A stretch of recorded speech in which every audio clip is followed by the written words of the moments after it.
Coach Falzone getting prepared for the first showcase of the season. A promising, ultimately unsuccessful, but promising weekend behind you. You played right with the Mullets and really the Blades too. And the Blades maybe ran out of gas just a little short there. But decent weekend. There's improvement being shown. I know, if there's no W's, it's kind of hard to track it. But I do really think that, the team is in such a much better spot just in goals against and goals for. So do you gain some consolation from that? Yeah, the boys walked out of 2 out of those 3 games, and they were very happy with their effort-wise. They still felt they should have put some more pucks away. I mean, we tripled our shot count than we normally make. We've also been able to make more plays, and kids have been stepping up in different areas. So attitude overall has been great for the boys, and they're excited about what's coming up next. So we got an 0-1 back into the lineup. Actually, a real veteran for Ducks and Ducks fans, Jason Hurd, formerly from I believe the Atlanta area, now living in Chicago. It's going to be. He's going to play whenever he can. He has moved on to his next career, I guess. He is in the workforce, but making a pretty big commitment to help the team out, and he did make his presence felt, it looks like. Yeah, he came in and he got his legs back, number one, and then 2, he started acting like the senior player he is. He's an 0-1, so he came in and started taking control of the players and telling them what he thought and what they got to work on, and the players listened without even no arguments, no nothing, and they're like, yes, sir, and they gave him the respect that he deserved, and he proved on the ice that he deserves it, and the players were happy to have him. Yeah, he is he definitely has sort of a tenacious and fierce character about him. He's just gonna add, he's gonna give the guys confidence, and I think he's gonna make him feel safer on the ice too. He's not shy about being physical if he has to. Yeah, and I think he helped some of our younger players, hit the next stride for themselves, which was great to see. Okay, so work commitments will keep Jason away this weekend, but it sounds like he's really committed to being with the team as often as he can. Yeah, the boys thanked him for coming out, and he said he'll be right back. So we're looking forward to him coming back and giving us a hand for the rest of the season here, hopefully, and see what he can do. Okay. First 3-game weekend of the season, it was a tough one. It came at a tough time for the team, and it just kicks off a really busy stretch.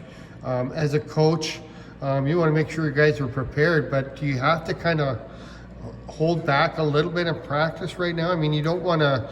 I mean, you really want your guys to be fresh, but you want them to be ready and able to play. Well, with the showcase coming up, the boys haven't got a day off yet. We jumped right back on the ice the next day. Oh, you did? Okay. We just did it a little bit later than normal, than our normal practice slot. But the boys jumped right back on, kept their feet moving, their flow going. With our numbers, now that we got a couple of guys back from injury and sickness, it's going to be one of those things where we still have to be able to last for a whole game and continue in this weekend to a couple games in one day. So the boys are ready to keep pushing themselves and making sure they're ready for it. Yeah, it's a tough spot because you don't want, you kind of want to pace yourself, but at the same time, you really can't. I mean, you can't go into a game and say, let's lay back a little bit in this game, because the other teams in this division are going to make you pay a heavy price for that. Yeah, no, it's definitely, it's one of those things where we want to give them a little bit less, impact on practice, but on the other hand, we can't. We don't have the ability to do that right now. Okay. And the boys know it, and they're okay with it, and they're ready to put the effort in, and they've been putting the work in. Today's practice was better than last week's practice, even though they're all tired, and even us coaches are tired right now. Okay. 17-minute periods. That's gonna work well for you. Yeah. They are a little bit more manageable as far as getting through them. Although there's only one flood, so it's a tough situation. Saturday or Friday, in particular, will be tough because you play twice. Yeah. But it sounds like you guys are going to be ready for the tournament. The most promising thing for me is you have made the afternoon practices optional, and most of the players are here. So I mean, It's not like they're sitting it out. Like, they want to be on the ice, and that's a really good sign for me. Yeah, it's the players they're still pushing themselves, and they are taking every opportunity to make sure they can get themselves better. That's the reason players come here in the first place, is because they get more ice than normal than in most places, and some of these guys will not ever let it go. Okay.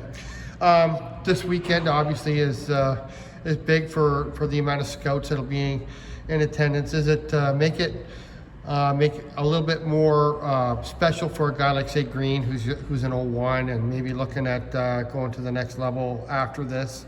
Yeah, it's special for the older players, and then it's special for the rookies because they get the opportunity to see what an actual showcase is like at this level. And this year, the Moose went above and beyond, and they have the program set up where these kids will be interviewed, and they'll be in front of cameras, and they'll be in front of a whole bunch of stuff. So it'll be eye-opening for them, an opportunity to experience a lot more than they've ever had yet. Awesome. All right, Coach. Well, good luck through practice this week. Again, another short week. But good luck in Blaine with the 4 games this weekend, and then back home for your final time of the year. Yep, thank you.